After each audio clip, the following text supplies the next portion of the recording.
오늘 본문은 하나님의 말씀에 순종하는 자에게 주어질 축복이 무엇인지에 대해 언급하고 있습니다.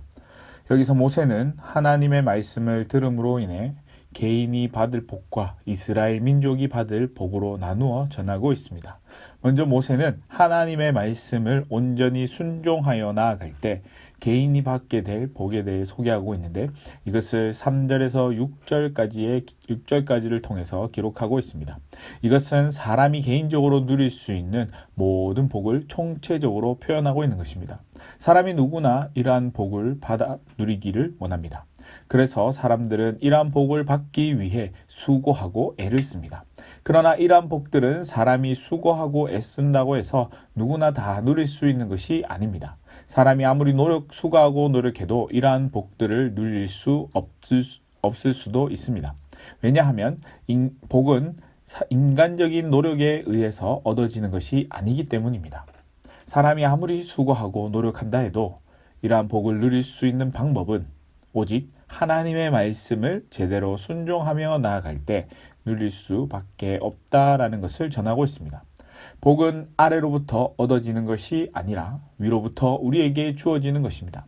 하나님께서 우리에게 복을 주셔야지만 우리가 복을 누리는 삶을 살아갈 수 있다라는 것을 말해주고 있습니다. 이것은 하나님께서 우리의 복의 근원이 되신다라는 것을 말해주는 것이기도 합니다. 시편 73편 28절에 하나님께 가까이함이 내게 복이라 라고 말씀하고 있습니다.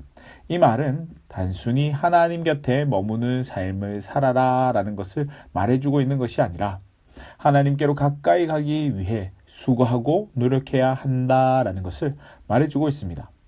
그럼 우리가 하나님께 가까이 나아가기 위해서는 어떻게 해야 합니까? 그것은 하나님의 계명을 기뻐하고 그 말씀에 순종하며 나아가는 것입니다. 하나님은 당신을 경외하고 그 말씀에 순종하는 자를 가까이 하시면서 그에게 복을 베풀어 주십니다. 우린 이러한 사실을 기억하며 우리의 삶을 하나님께 드리며 나아가기에 부족함이 없는 삶을 살아갈 수 있기를 바랍니다. 다음으로 하나님의 말씀을 온전히 순종하며 나아갈 때에 이스라엘 백성이 받게 될 복이 무엇인지에 대해 소개하고 있는데 7절에서부터 13절까지를 통해서 언급하고 있습니다.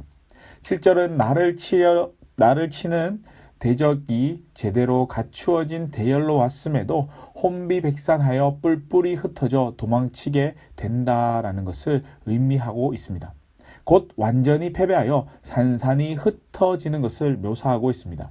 이처럼 하나님의 말씀에 순종하는 자는 하나님의 도우심으로 말미암아 아무리 강한 대적을 만난다 할지라도 그 대적을 피하고 완전한 승리를 거두게 되는 복을 얻게 된다라는 것을 말해주고 있습니다.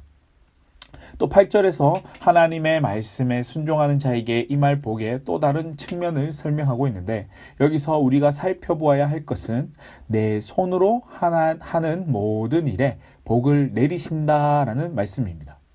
이는 우리가 복을 받기 위해서는 1차적으로 우리 자신이 근면하고 성실해야 한다라는 것을 가르쳐주고 있습니다. 하나님께서는 손을 놓고 아무 일도 하지 않는 게으른 자들에게 복을 주지 않는다라는 것을 알 수 있습니다. 반대로 반드시 열심히 수고해야 한다고 해서 또 그 결실을 다 거둬들인다라는 것은 아닙니다. 예를 들어 농부가 쉬지 않고 열심히 땀을 흘려 수고한다 할지라도 가뭄이 들든지 홍수가 나게 된다면 모든 수고가 한순간에 헛되이 끝나고 맙니다. 이와 같이 우리가 수고를 한다고 해서 그 수고의 결실이 제대로 맺혀지지 못할 수도 있습니다. 결국 우리의 결실은 하나님이 복을 주시지 않으면 제대로 이루어지지 않는다라는 것을 말해주고 있습니다. 때문에 우리가 좋은 결실을 맺기 위해서는 하나님의 말씀에 잘 순종하여 그 삶을 살아감으로 인해서 하나님이 주시는 그 결실을 맛보아 누릴 수 있어야 합니다. 9절과 10절을 보면 이스라엘 백성이 여호와의 명령을 지켜 그 길로 행하면 이스라엘을 세워 하나님의 성민이 되게 하겠다라고 말씀하고 있습니다.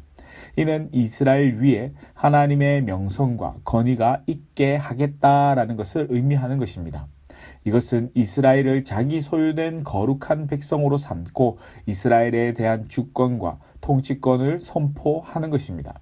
더 나아가서 이스라엘이 세계 만민의 두려움의 대상이 되고 이스라엘로 말미암아 온 세계에 하나님의 통치를 나타내려 하시려는 것입니다.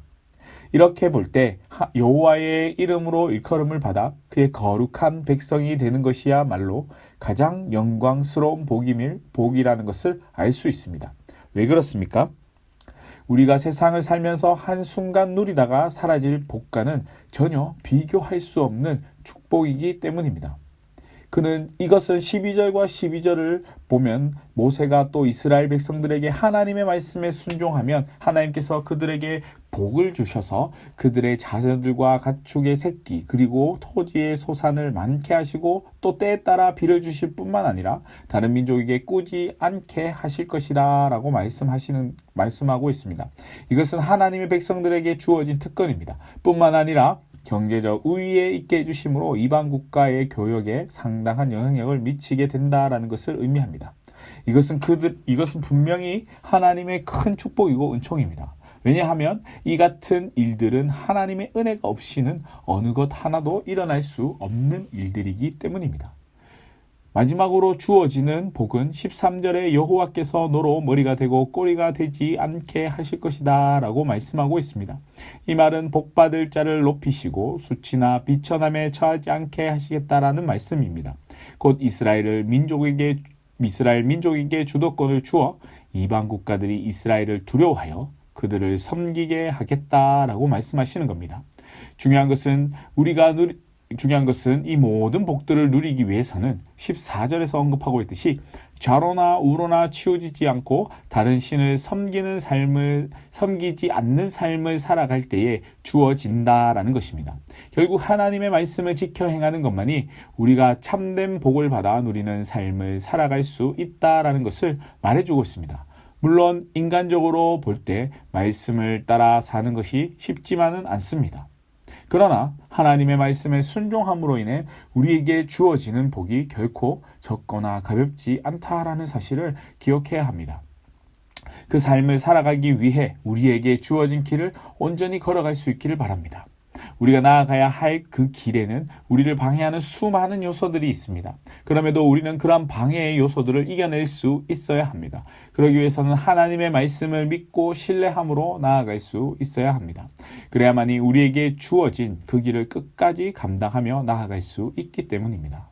쉽고 넓은 길은 누구나 갈 수 있는 그런 길입니다. 그러나 그 길은 우리를 바르고 참된 길로 인도하지 못합니다.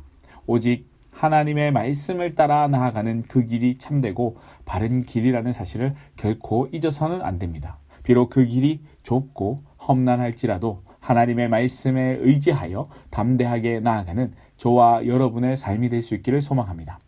하나님은 당신의 말씀에 순종하는 자들에게 복을 주시기를 기뻐하는 분이십니다. 물론 우리의 궁극적인 복은 영원한 천국에서 누리는 것이지만 하나님의 말씀에 순종하는 삶으로 살아감으로 이 땅에서도 하나님께서 우리에게 주시는 그 축복을 충분히 누리며 살아갈 수 있습니다. 그 방법이 하나님의 말씀에 순종하는 삶이라는 사실을 잊지 마시길 바랍니다. 하나님의 말씀을 내 생활의 모든 방면에 적용하고 순종함으로 개인과 가정과 일터와 모든 생활의 영역에서 하나님이 내리시는 복을 누리시고 하나님께 영광을 돌리며 나아가는 저와 여러분의 삶이 될 수 있기를 주님의 이름으로 간절히 축복합니다.